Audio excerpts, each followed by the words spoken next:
Sego, Gahidukta. My name is Janice Brant.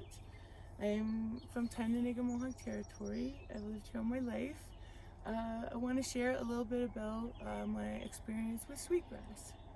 So this is a bed that my husband and I made out of cedar wood. And so we filled it full of dirt, and we started with, we used to have a barrel like this. We used to have two barrels, actually a bigger one like this. I don't know if you can come in close to this one or not, but this one is in a different state, you can kind of see. So when we start the Sweetgrass bed, we started with like a cluster from a pail like this, and we made it into a couple spots, and then it grew really quickly. So this bed is probably about 5 years old, and we've harvested off of it every year.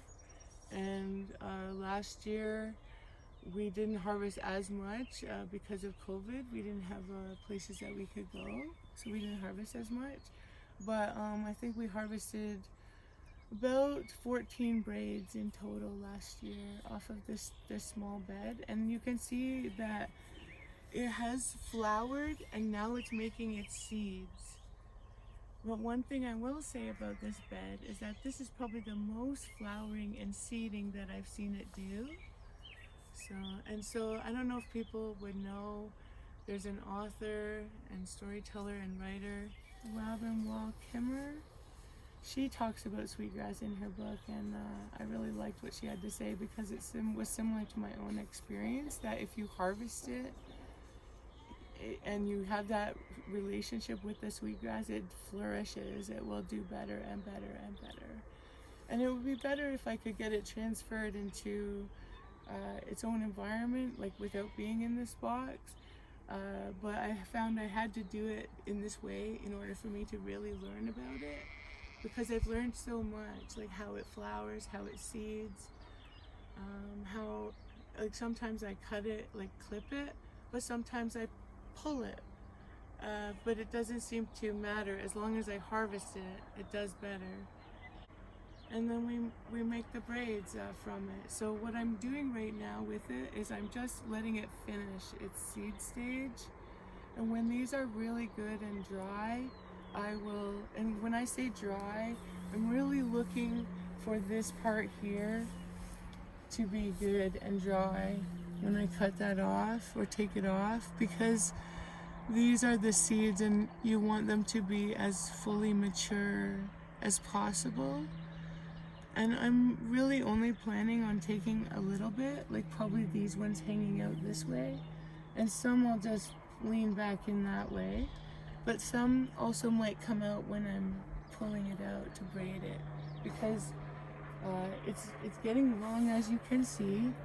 It's getting quite long, and so it's almost time. So a lot of the time people don't always realize that the Sweetgrass, because they see it dry a lot, that it's that it has a wide blade, and so as it hangs for a day, that will just roll in, and then it'll just braid really nice and smooth.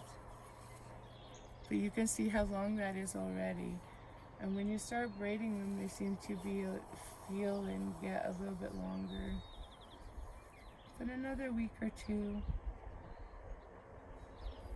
So I guess what I would like to share a little bit about right now is just some of the uses of Sweetgrass. So I have noticed that more recently a new trend of using Sweetgrass like infused in recipes and stuff like that, but more the way I have been taught to use it is more as a fragrance. And so some people use it dry and burn it, like for a smudge or for like a cleansing ceremony. And then some people use it for crafts.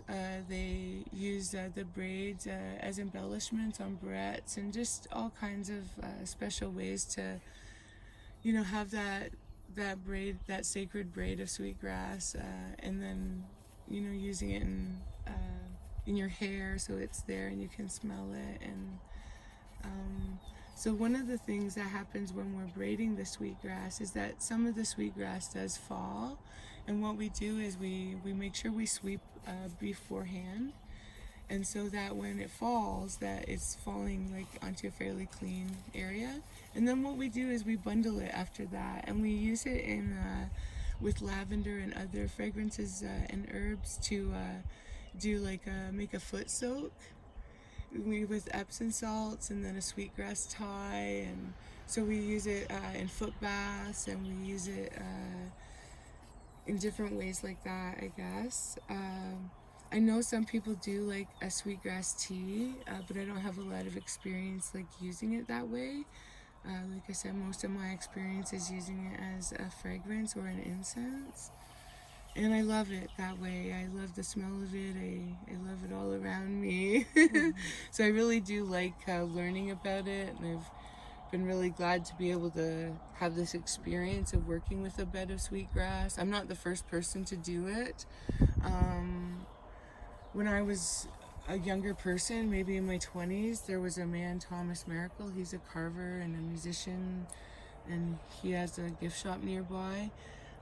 Out in front of his shop, he kept a bed of sweetgrass, and that was when I started really being keen on learning about sweetgrass and really like understanding its environment and where it grows and how and what makes it flourish and do great.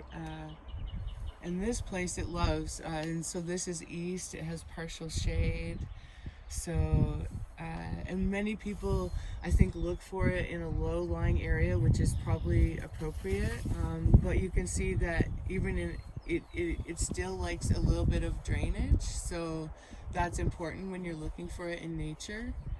There's a way that it lays like this in waves that I can spot now from a long way away that I couldn't see before, because I didn't know all of the habits of the grass itself.